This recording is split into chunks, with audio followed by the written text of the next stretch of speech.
Hello, welcome back to My Book of Mormon with me, David Michael. This is episode 78, right? Yeah, that sounds right. Yeah, 78. We're still reading the Book of Ether. I don't know, the last one, it was pretty good, got a little boring, but then all of a sudden Moroni let us know, that he was sorry for writing such a horrible book. And, I felt a little better, because for a while, sometimes I do get down on myself a little. I'm like, why? This just doesn't make any sense, and maybe I'm just not understanding. Moroni made me feel better. He's like, it's not you, it's me. It really is me. All of this garbage is my bad. So Moroni, I appreciate you taking the fall, and I will let you, because I agree, pretty poorly written, but at least he accepted blame where it was due. All right. So we're going to get back into Ether, but before we do, a few things to talk about. So I went to ReasonCon last week. Lots of fun. Got to meet lots of MIMOs. Everybody. I was amazed. Everywhere I walked, it was like people were like, oh, you're David Michael. And I was like, oh, how do you know me? And so I was just pretty excited at just like how much the word of mouth about the show has gotten out. But yeah, I don't know. A lot of people had, come to me and said that they really liked the show, and it was great.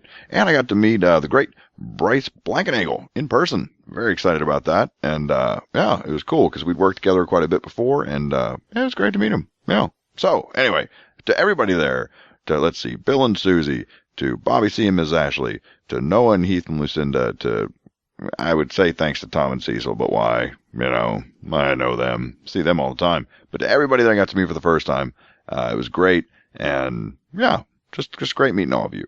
All right, so lots of people to thank. Before I do, I gotta share something with you. It's hilarious. So there's this TBM, and that's been trolling the YouTube channel. Yeah, that's still a thing. By the way, every week. There's been a few listeners that say, like, I don't know, because they can't, people can't see what's on their phone or blah, blah, blah. They prefer to listen to the show through YouTube. So I just, every week, after I'm done, I post it, I convert it to like a MP4, and then I put it on YouTube, and it's there. And I know I've often laughed about it, like I'm not going to pay attention to it, because so few people use that medium. But there's this TBM that's been, like, listening to all of them and leaving these little comments on all of them. And they're, like, trying to get me to understand, like, one of them is something like, if you see it capitalized, here, then it means Jesus Christ. And it's like, oh, thanks, that's very helpful. And then, but then we get to episode 12, and there's this weird comment, and it says, I want to only hear your thoughts as you read. I will not listen if you have an apostate taking up time on these episodes. Which I don't even know. Like, I don't know what happened in episode 12 that brought that out. Maybe I talked about the fact that I wanted to do a MIMO special. But anyway, I just thought it was so funny. Like, it cracked me up.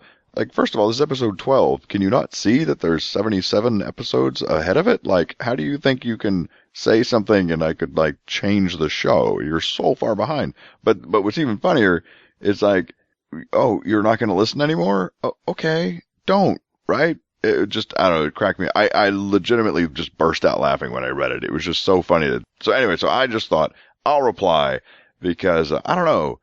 I kind of feel like when people call you guys apostates, it seems rude. You know what I mean? And I feel like I have your back. I have to say something. It feels like they're trying to insult you, so screw them. So I replied, and if you want to check it out, you can go to the YouTube channel, which is, youtube.com/ I assume it's My Book of Mormon, right? I don't even come here. I don't know. There's a link to it on the website. So yeah, go to mybookomormonpodcast.com, and on the right side, there's some little thing that looks like a YouTube. Click it. Yeah, then you get there. Then find episode 12. I will not listen if you have an apostate. What a jackass. Anyway, sorry. It was just funny. Cracked me up. All right, so sorry. We got to get into some thanking. Got lots of thanking to do. So first off, I have to make a correction. Two corrections, actually. The first one is I totally forgot to thank Amanda Davis for the great donation that she made last week. Somehow it slipped through the cracks. I was taking notes of everyone I had to thank, and I missed that one. So Amanda, I'm so sorry. It was a very generous donation, and I am so thankful. That was awesome. And then also, good old Hal, I forgot that Hal actually already is a legitimate priest. So last week I was like, you're an honorary priest, Hal. No, he's a legit priest, Hal. And he just likes to give donations. So, Priest Hal, you're just awesome. Maybe we'll just promote. You know what? That's it. Doing it now. You're promoted. Hal, you're a bishop. Bishop Hal. It's just done. Let's just stop talking about it. You're Bishop Hal, and that's the end of it. No argument. Okay. Then we have more. Man, a bunch of people gave donations this week. So we also had Marianne Helms, who gave a great donation. Mary, thank you so much. That was awesome. And then another one from Frank Frost. So, yeah, that's awesome. And Frank has just started his own podcast called Sober Atheist. Haven't listened to it yet. We're going to try it out soon. And he's asking to be a guest on the show. We'll check it out. We'll see. And maybe that's something that will happen. Yeah. And then lastly, finally into it, we actually do have a legit new MIMO priest, and that is Priest Tor Melkovic. Melkovic? Yeah, I'm going with it. So Priest Tor, awesome. Thank you. You're amazing, and all of you are amazing. So as always, I love starting the show this way to thank everybody. But I know that the real reason that you tune in is to listen to me read this book. So let's do it. So we're still in Ether, like I said before, and looks like we're starting with 13. It's funny. If you ask me before I turn on the e-reader, I wouldn't even know. I don't remember. But 13 it is. Hope that's right. Yeah. Because I honestly, this thing's sole purpose is to read the Book of Mormon. That's sad, isn't it? Anyway, it's what it is. I never use it for anything else. I should probably read more. Yeah, a lot of people told me I should start reading Kurt Vonnegut. Yeah, including our good friend Scott. And I suppose I should. But anyway, for now, there's only one book worth reading on this e-reader, and that is the Book of Mormon. So let's get started on Ether chapter 13. All right. So we just got finished with Moroni apologizing to God for being a horrible writer. I think he should have been like, God, seriously, why don't you let me write better? But whatever, we'll just move on. So, here we go. And now I, Moroni, proceed to finish my record concerning the destruction of the people of whom I have been writing. Isn't this great? Didn't the last chapter end with Moroni saying, I bid farewell? Yeah, just turn the page back. Verse 38 of the last chapter. And now I, Moroni, bid farewell. Starts out again. And now I, Moroni. All right, so he's going to finish a record concerning destruction of the people. So this is I assume the Jaradites that are about to be destroyed, because his people, Moroni's people, are already destroyed. He's the last Nephite. Anyway, all right. For behold, they rejected all the words of Ether, for he truly told them of all things from the beginning of man, and that after the waters had receded from off the face of this land, it became a choice land above all other lands, a chosen land of the Lord. Wherefore the Lord would have that all men should serve him who dwell upon the face thereof. There you go. When God made this awesome land, we've heard this before. And he said, I'm going to give it to whoever is going to just kiss my butt every day. Yeah. And only people that are just going to worship me constantly get this awesome land. Yeah. Okay. And that it was the place of the New Jerusalem, which had come down out of heaven. And by the holy sanctuary of the Lord, come down out of heaven. I don't think we're supposed to take that literally. That'd be weird. All right. Behold, Ether saw the days of Christ. What do you mean he saw the days? Did he live that long? He must mean dreaming or vision or something. Because I don't remember Ether wasn't around when Christ was there, right? Yeah, it must be a dream. And he spake concerning a new Jerusalem upon this land. Okay. And he also spake concerning the house of Israel, and the Jerusalem from whence Lehi should come. Okay. Yeah, so now I guess he's having visions of Lehi even. Man, this guy's got a lot of dreams. He's a dreamer. After it should be destroyed, it should be built up again, a holy city unto the Lord. Wherefore, it could not be a new Jerusalem, for it had been in a time of old, but it should be built up again, and become a holy city of the Lord, and it should be built unto the house of Israel. Okay, so that's just, that's great logic. It says, Jerusalem's going to get destroyed, but when you rebuild it, you can't call it New Jerusalem, because there was already a Jerusalem there. So yeah, that's great logic. And apparently that one doesn't even count, because that Jerusalem's only for the house of Israel. Yeah, and Jews are going to have a Jerusalem. We're getting a new one somewhere else in this choice land, And that a new Jerusalem should be built up upon this land under the remnant of the seed of Joseph, for which things there has been a type. This timeline is so hard to get my head around, because if Moroni is talking about what Ether was saying, you know what I mean? Then it's like, how would he have known about Lehi? How would he have known about Joseph? I mean, all of those people existed after him. So I guess it's just more and more dreams. This guy's just seeing everything for some reason. For as Joseph brought his father down into the land of Egypt, so he died there. Again, he would have had to have a dream about that. Wherefore the Lord brought a remnant of the seed of Joseph out of the land of Jerusalem, that he might be merciful unto the seed of Joseph, that they should perish not, even as he was merciful unto the father of Joseph, that he should perish not. Man, so these dreams are pretty detailed, right? It's the only explanation, because Ether, or at least Ether's descendants, left Mesopotamia right after the Tower of Babel, so that was before Abraham, so he couldn't have possibly known about Joseph or Lehi or any of them, unless he had these incredibly detailed dreams. So I guess that's what's happening. Wherefore the remnant of the house of Joseph shall be built upon this land, and it shall be a land of their inheritance, and they shall build up a holy city unto the Lord, like unto Jerusalem of old, and they shall no more be confounded, until the end come, when the earth shall pass away. Ooh, so this Jerusalem is going to be awesome until the earth blows up. No, then it's no good anymore. There you go. I'm trying to figure out I don't remember what this holy city was. Is that supposed to be Zarahemla or something? I'm not sure. But they keep talking about this holy city, and I just don't know what it is. I don't know. But anyway, it's New Jerusalem, wherever it is, it's going to be awesome until the earth goes away. Yeah. And there shall be a new heaven. What? And a new earth. What? Okay. And they shall be like unto the old, save the old have passed away, and all things have become new. Okay. So this is interesting logic. Heaven and earth are something's gonna happen to them. They're gonna go away. And then, there's gonna be like an exact replica made, I guess? Because it says it's gonna be just like the old thing. The only difference is, it's not old, it's new. Great. I mean, that's the equivalent of someone saying, hey, can you come demolish my house? Just tear it down to the ground. I don't want anything to do with that house anymore. And it's like, okay, it's done. House is destroyed. What do you want to do? I want you to build the exact same house. It's like, wait, why? Why did you destroy it? Well, the new one will be new. That's better, right? I guess. Interesting. But it's exactly the same. Like, wouldn't you add some new modern features to it? Whatever. Strange. We're getting a new earth, everybody. And it's going to be exactly the same, but it'll be new. All right. And then cometh the New Jerusalem, and blessed are they who dwell therein, for it is they whose garments are white through the blood of the Lamb, and they are they who are numbered among the remnant of the seed of Joseph, who are the house of Israel. All right, once again, this magic lamb's blood makes things white. So, we're going to have good white clothes, because they washed them in the blood of the Lamb. Lovely. And then also cometh the Jerusalem of old.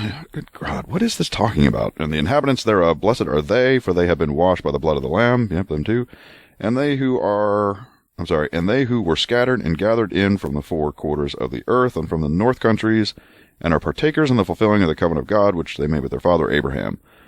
I guess if you're in Old Jerusalem or New Jerusalem, you're good to go, I guess. As long as you washed yourself in blood or something. And when these things come, bringeth to pass the scripture which saith, that they who were first, who shall be last, and they who were last, who shall be first. What does that mean? What was up is now down. What is that? Whoever was first is last, and whatever. It's dumb.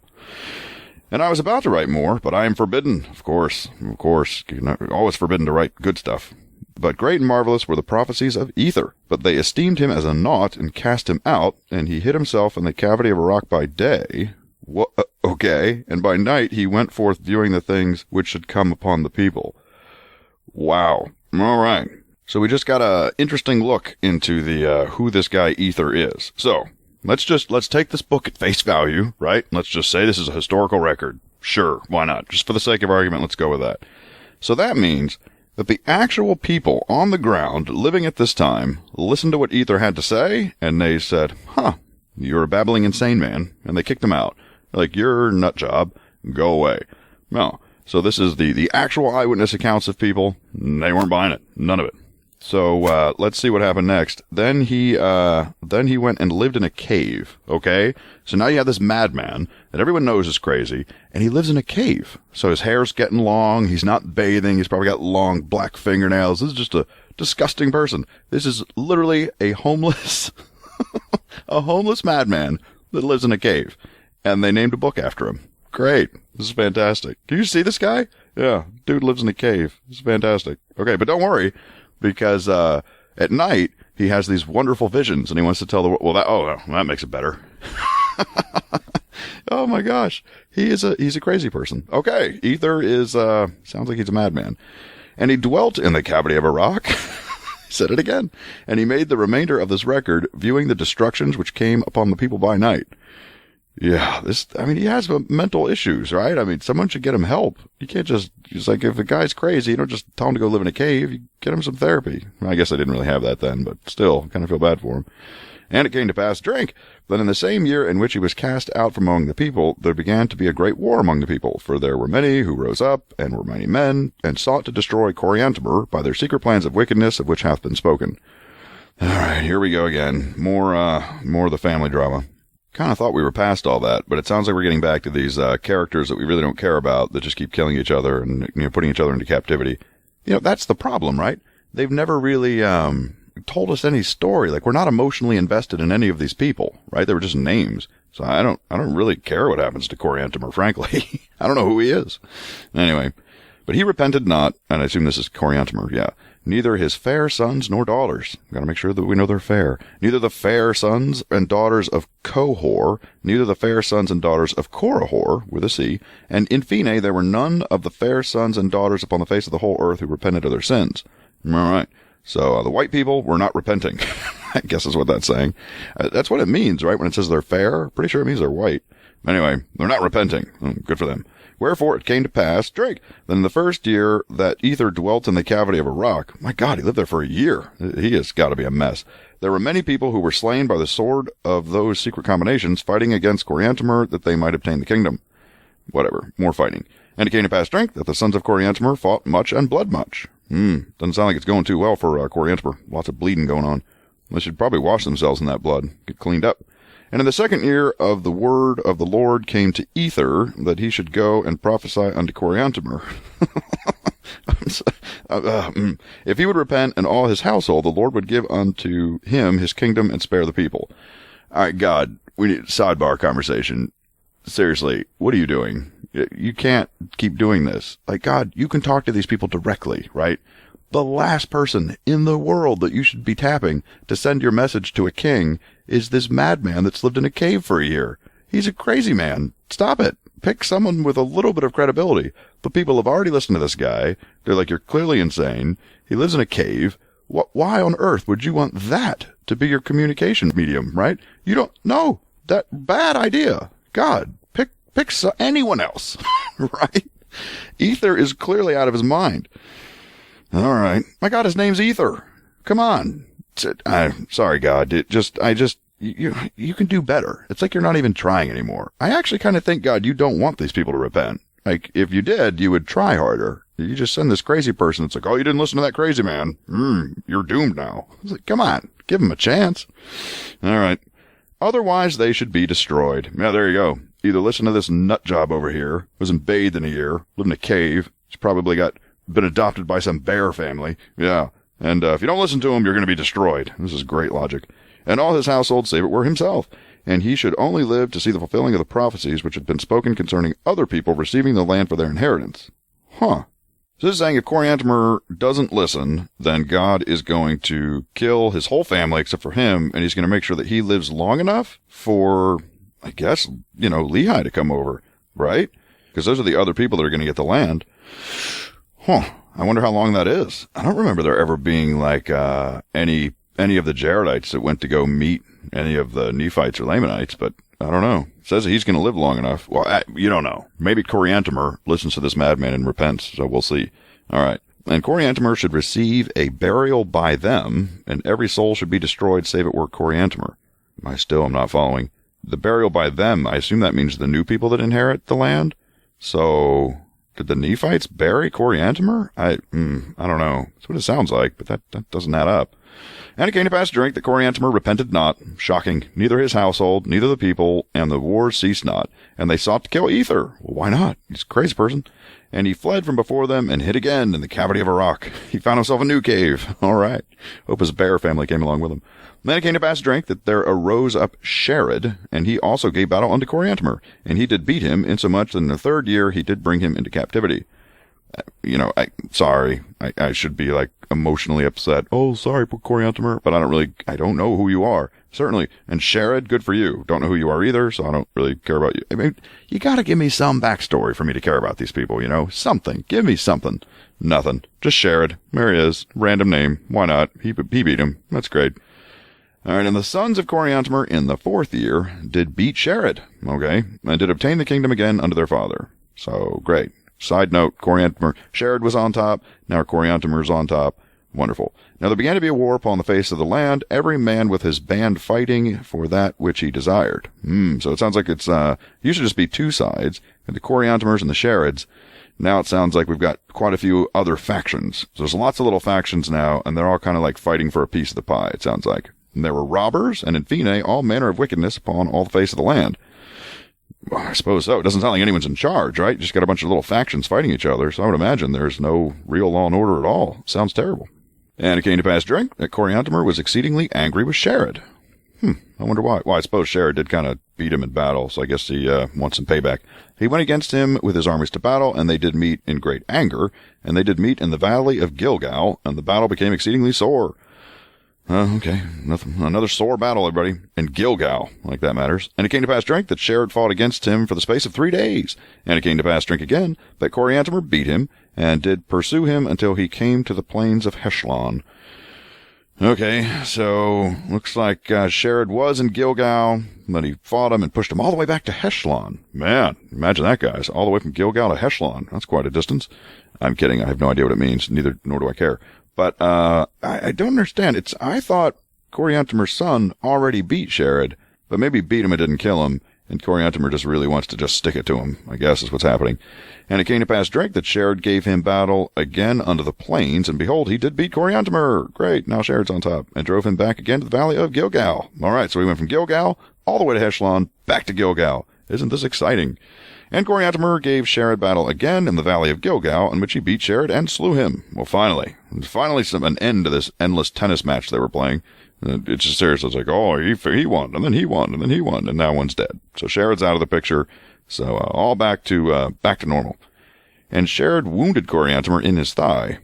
Well, I assume that happened before Sherad was dead. Yeah. So it must have been when Coriantumr and Sherad were in this epic sword battle. That would have been, you could have described that, right? Anyway, they're fighting it out, and Sherad got a nice blow to the thigh, but Coriantumr didn't let it get it to him, and then he just ran him through. Yeah, see, I'm making a better story than the book is. But it looks like Coriantumr's got a bad thigh wound. No, he did not go to battle again for the space of 2 years. Goodness, it took 2 years to heal. That was quite a wound.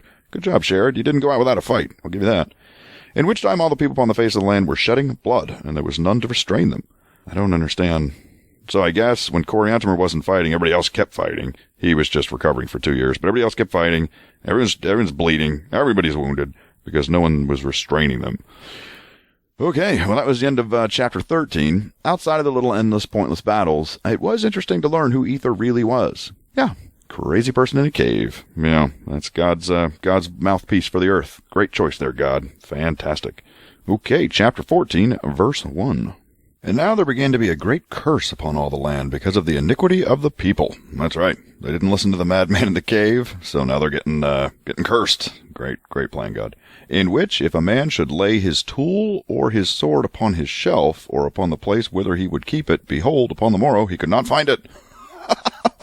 So great was the curse upon the land.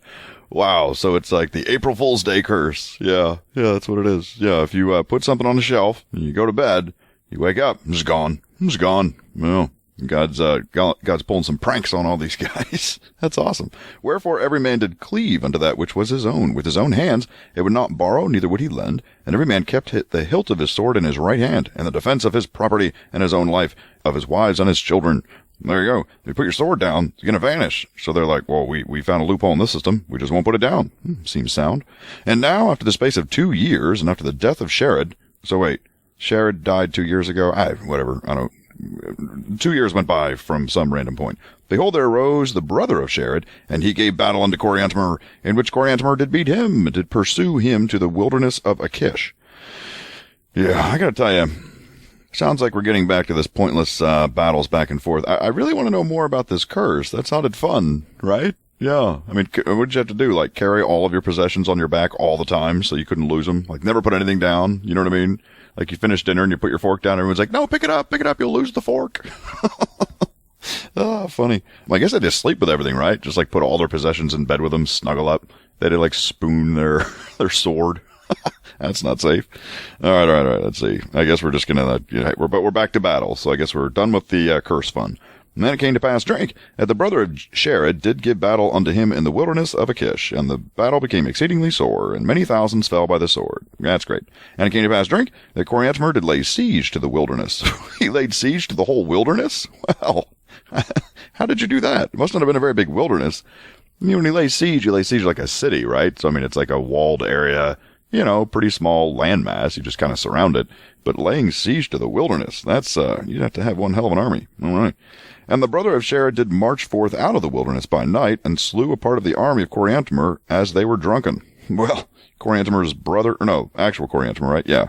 I guess it's probably Coriantumr with a bit of a limp, right? Wounded his thigh. Took 2 years to heal, so he's probably not doing so hot. But, I guess to heal his wounds, him and his troops got nice and drunk, and they paid the price. Because the brother of Sherod, who also doesn't have a name, I don't know what we're calling him. But anyway, he snuck out of this very, poorly executed siege and just started killing all the drunk people. There you go. And he came forth to the land of Moron, where only good things can happen, and placed himself upon the throne of Coriantumr. Well, I mean, I guess if you want to be the king of Moron, you can be real proud of that one. And it came to pass, Drake, that Coriantumr dwelt with his army in the wilderness for the space of 2 years. Well, that backfired, in which he did receive great strength to his army. Okay, so he laid siege to the wilderness, and while he was doing it, the brother of Sherod snuck out, killed a bunch of dudes, and then just went and took the kingdom. And now Coriantumr's like, well, I guess we have to stay out here in the wilderness now, because, he's sitting on my chair, so we can't go get it. Yeah, he's in the chair now. That sucks. So for 2 years, he's out in the army, and I don't know how he's getting people, out in the wilderness, and somehow his army's growing in strength. Not sure how. I guess there's a lot of people out in the wilderness. He's gathering them up. Now the brother of Sherod, whose name was Gilead, well, there you go. Now we have a name. Also received great strength to his army because of secret combinations. Well, I love that we get the explanation for how Gilead strengthens his army. It was secret combinations, whatever that means. How does secret combinations make your army stronger? But anyway, we got no explanation for how Coriantumr did it. His just got magically stronger. And it came to pass, Drink, that his high priest murdered him as he sat upon his throne. Well, Gilead, you clearly do not know how to pick your high priest. That one definitely backfired on you. So Gilead is dead, high priest, murderer. And then it came to pass, Drink, that one of the secret combinations murdered him in a secret pass and obtained unto himself the kingdom, and his name was Lib. And Lib was a man of great stature, more than any other man among all the people. I don't know what all this secretness is. So a secret combination murdered him in a secret pass. What in the, that's not English. That doesn't make any sense. Anyway, I guess he whispered something in his ear and it killed him or something. And it came to pass, Drink, in the first year of Lib, Coriantumr came up to the land of Moron and gave battle unto Lib. All right. So the big epic showdown where they're fighting over Moron, Coriantumr and Lib. Let's see what happens. And it came to pass, Drink, that he fought with Lib, in which Lib did smite him upon his arm, that he was wounded. Oh, goodness. Now Coriantumr's got a bad leg and a bad arm. Nevertheless, the army of Coriantumr did press forward upon Lib, and he fled to the borders upon the seashore. All right. Coriantumr, despite his second injury, was able to win the day. And it came to pass, Drink, that Coriantumr pursued him, and Lib gave battle unto him upon the seashore. Okay, now beach battle. That'll be fun. And it came to pass, Drink, that Lib did smite the army of Coriantumr. Boy, this battle's really turning. And they're always like this, though. This is a big tennis match, back and forth. And they fled again into the wilderness of Achish. Man, it sounds like this wilderness is kind of the place to be. I'm not sure which one, people want more, Moron or the wilderness, but, because Coriantumr just came from the wilderness with this big, strong army, but then Lib won, right? He smite the army of Coriantumr, yeah, so Lib won the battle, but then instead of going back to the throne, he's like, that wilderness, I don't know, we had it made there, let's go back. Oh. And it came to pass, Drink, that Lib, I'm sorry, I think I get it now. Coriantumr was smitten, and so then he went back to the wilderness. Yeah, he got smited. Is smitten? Smitten does not mean, is not, yeah, that's the wrong verb. It's, I think, smited. Yeah, not smitten. Smitten's a whole nother thing. Anyway, so Coriantumr got smited, and then now he's going back to the wilderness. Sorry about that. And then it came to pass, Drink, that Lib did pursue him until he came to the plains of Agash. And Coriantumr had taken all the people with him as he fled before Lib in that quarter of the land whither he fled.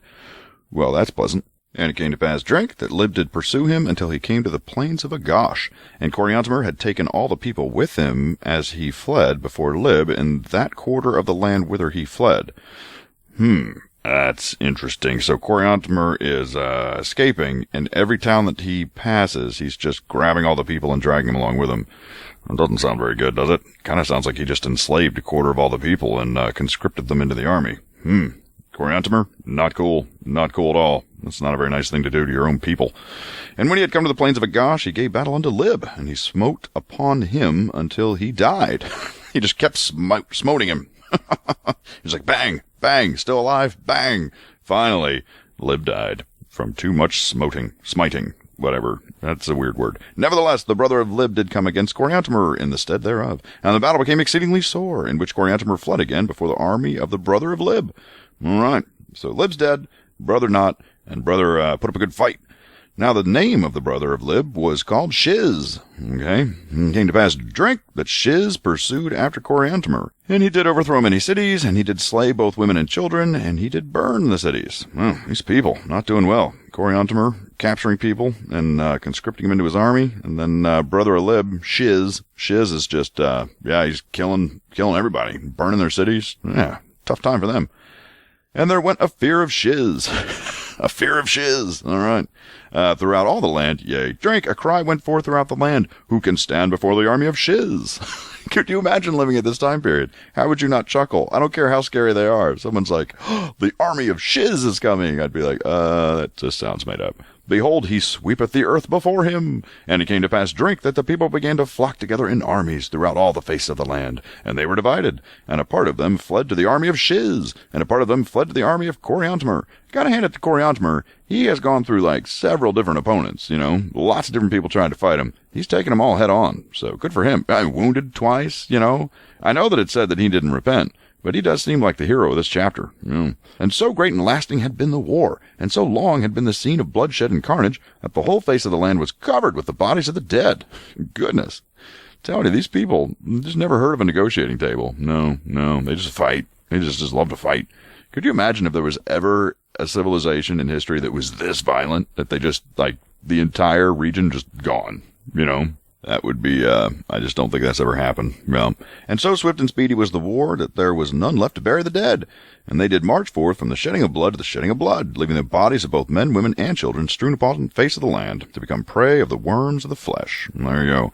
So, people die in battle, like, screw 'em, worms will get 'em. Let's go, next battle. And the scent thereof went forth upon the face of the land, even upon all the face of the land, wherefore the people became troubled by day and by night because of the scent thereof. And there you go, rotting corpses, not pleasant. Nevertheless, Shiz did not cease to pursue Coriantumr, for he had sworn to avenge himself upon Coriantumr for the blood of his brother, who had been slain, and the words of the Lord which came to Ether, that Coriantumr should not fall by the sword. Oh, that's right. So, crazy cave-dwelling Ether told Coriantumr that everyone's going to die but him, and he's just going to have to sit around and wait for the next people to get his land. It was God's little, final FU. He's like, yeah, I'm gonna make sure you get to watch everybody else die, and then you just got to sit around, and that land that I gave you, I'm going to give it to somebody else, and you have to watch. Yeah, all right. So he's gonna just give it to him.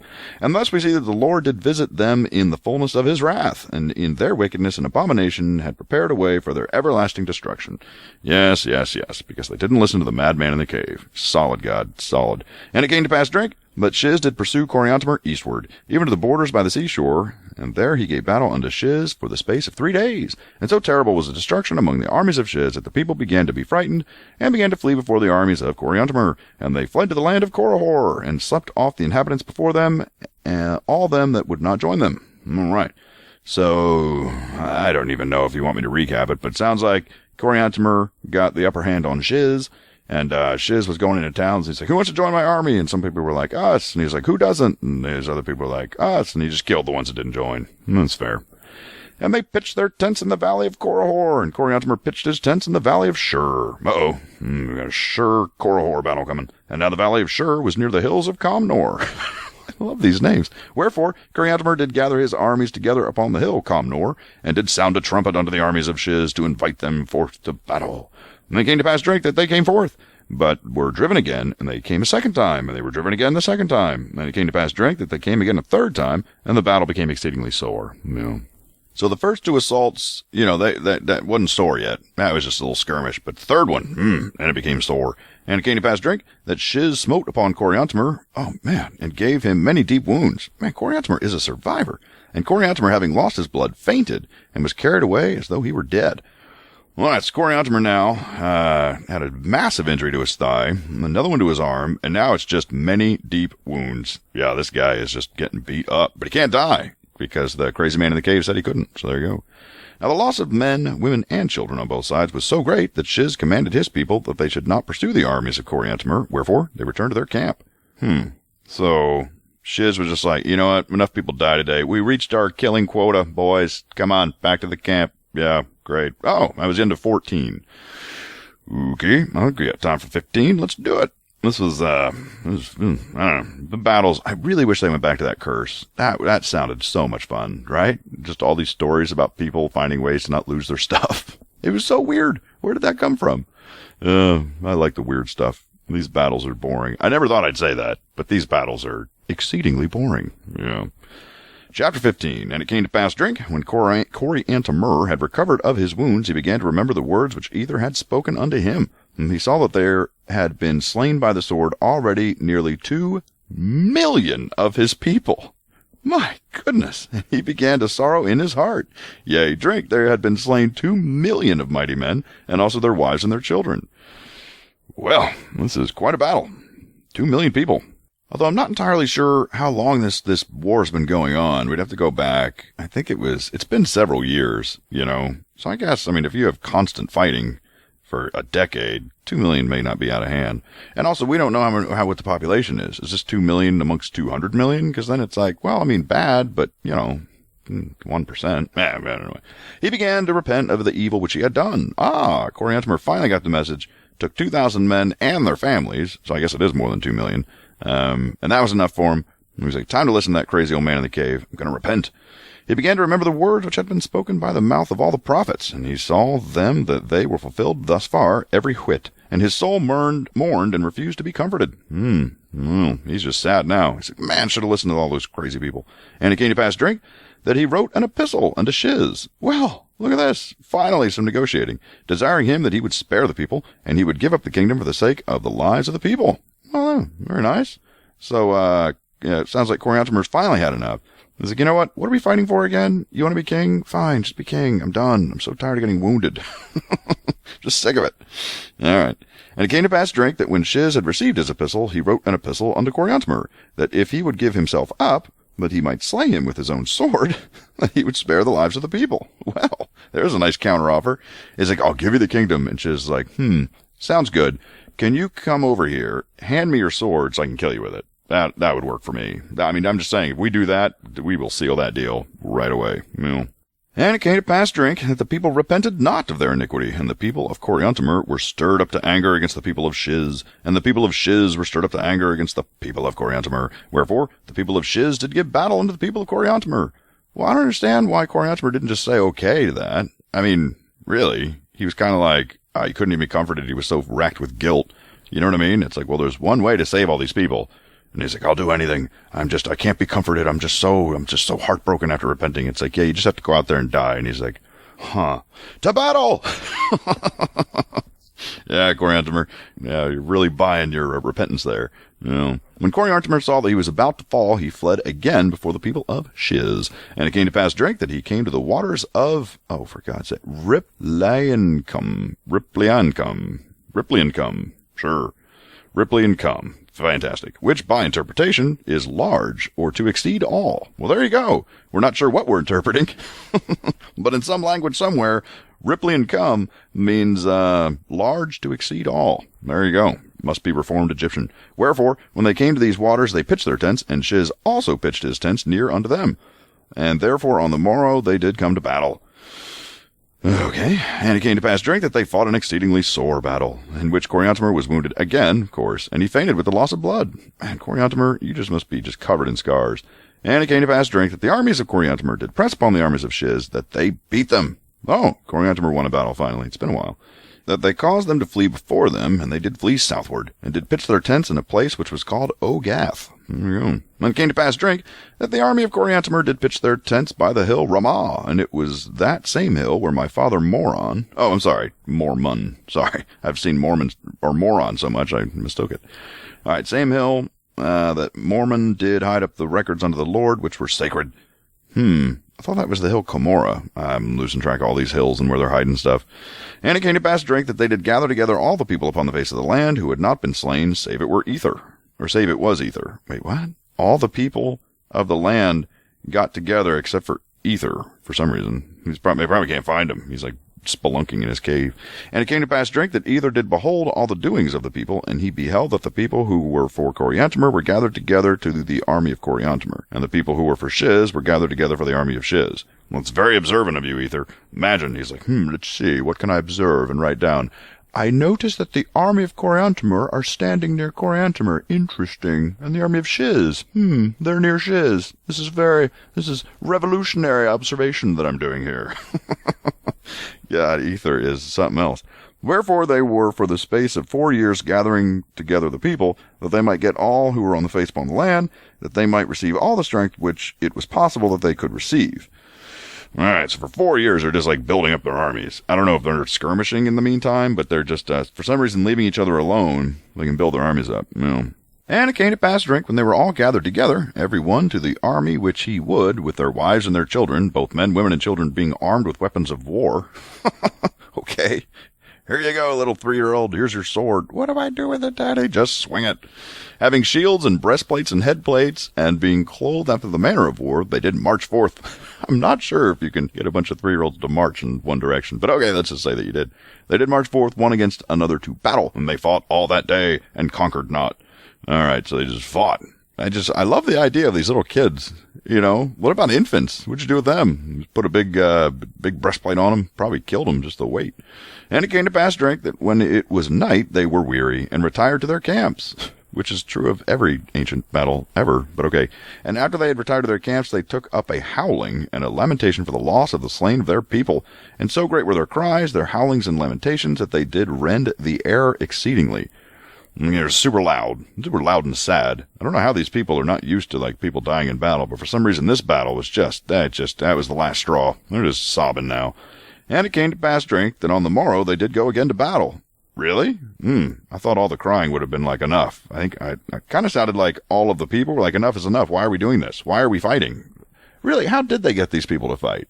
No explanation for it. I mean, why weren't people just like, no, this is dumb. Shiz, you want to be king? Coriantumr, you want to be king? We don't really give a crap. Figure it out. You know what I mean? Anyway.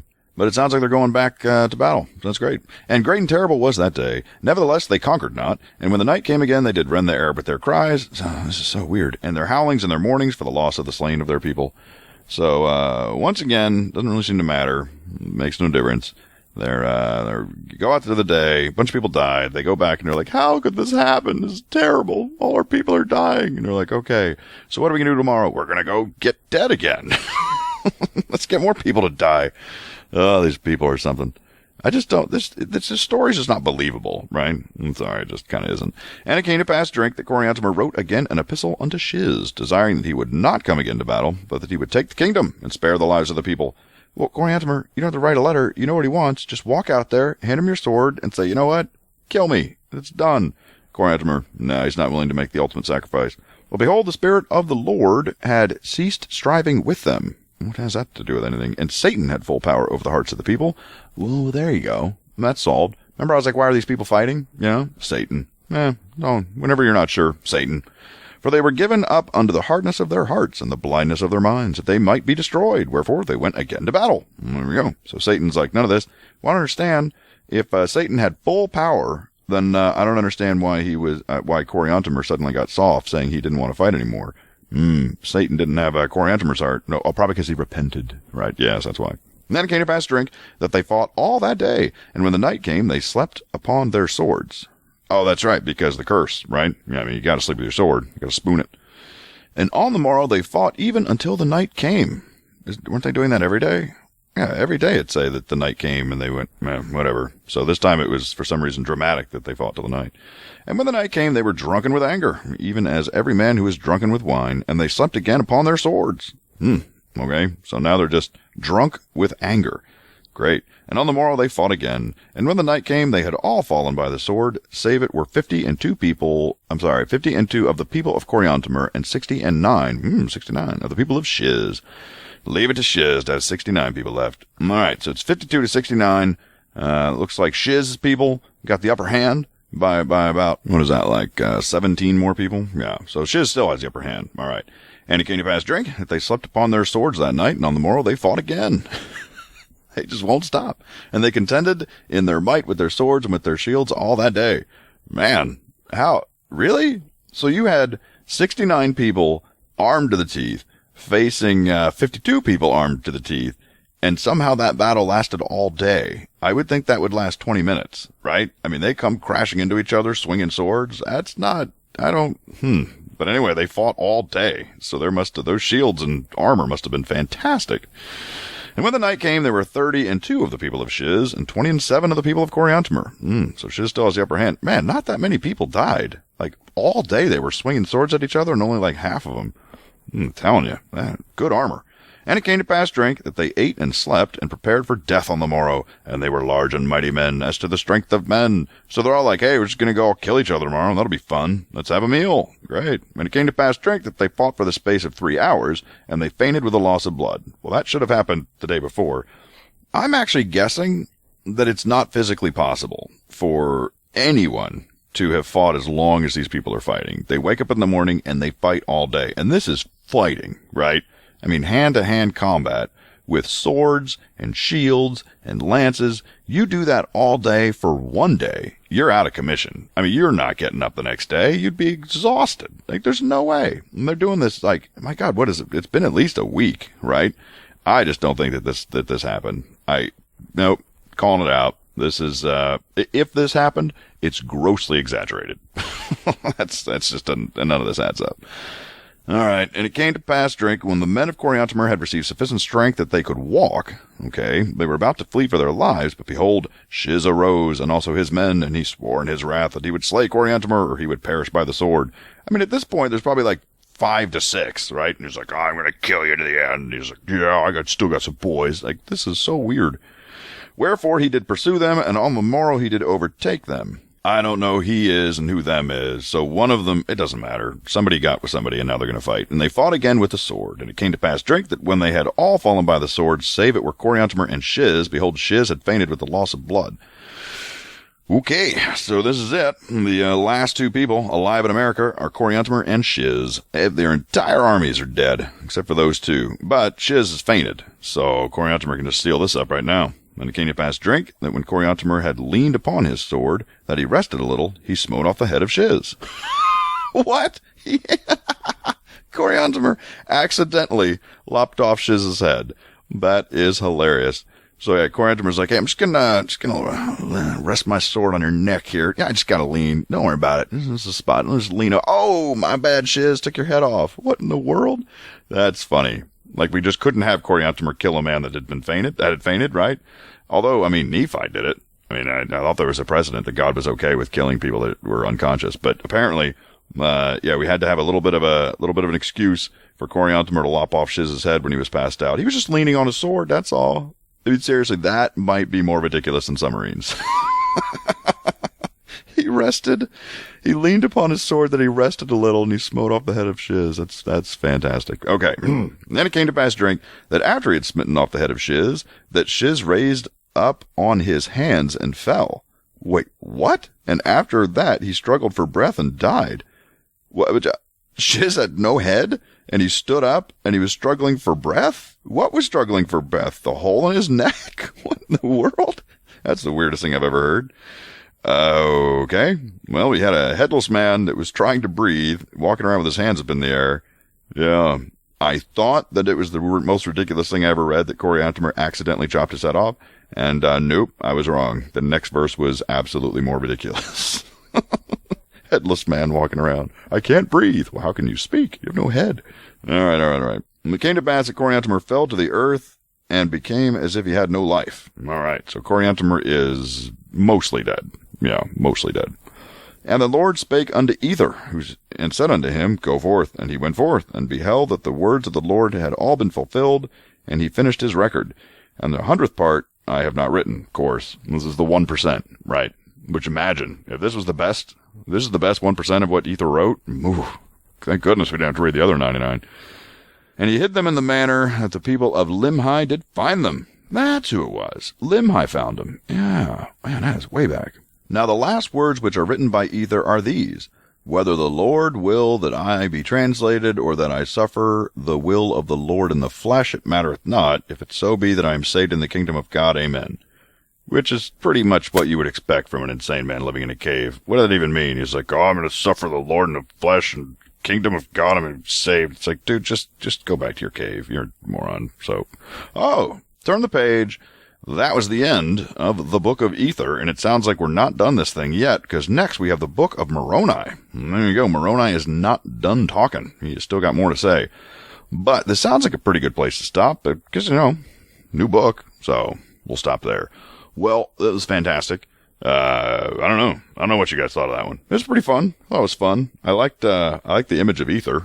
Big, long-haired, shaggy guy, all dirty and filthy and probably no teeth. Man lived in a cave. Come on. How pretty can you look when you live in a cave? But anyway, God said listen to him or else, and no one listened to him. It was really sad. But everyone's dead now. So the Jaradites came and went, and I gotta be really honest, I don't know why they were a part of the story. Yeah, their entire, all of them, why did it have to even be in there? The whole Jaradite thing. If you just remove the Book of Ether from the Book of Mormon, I don't know what you lose, right? It wasn't a very good story. I didn't really care about any of the characters because they didn't really introduce them, right? I mean, maybe early on, the brother of Jared was kind of cool, but everybody else after that was just like names, and who cares? Submarines were cool, but still, if it wasn't in the book, who cares? What did it subtract? Anyway, it's done. It's over. We're done in the Book of Ether. Finally finished. And next we're going to the Book of Moroni. So that's it for now. One last thing I want to say, just so you guys know, and this has happened several weeks now, where I generally record a few days before I release it, so I have some time to edit it and get it all ready and stuff. And a lot of times I'll get like either new patrons or donations at the end of the week. And so if you don't hear me thank you when the show comes out, it's probably because you contributed late in the week and I just didn't, I already recorded. So I'm definitely going to catch up with all the thank yous if any more come after I record this, which almost always happens. I don't know why, but people always seem to like to give the donations later in the week. But anyway, whatever. So if anyone's doing that in advance, thank you in advance. You guys are awesome, and I'll thank you next week. And all right, I think that's it for now. Hope you enjoyed it, and we'll be back to read the Book of Moroni next time. And with that, I will say goodbye. This song is licensed for use within this podcast. All song and copyright information can be found at www.mybookofmormonpodcast.com.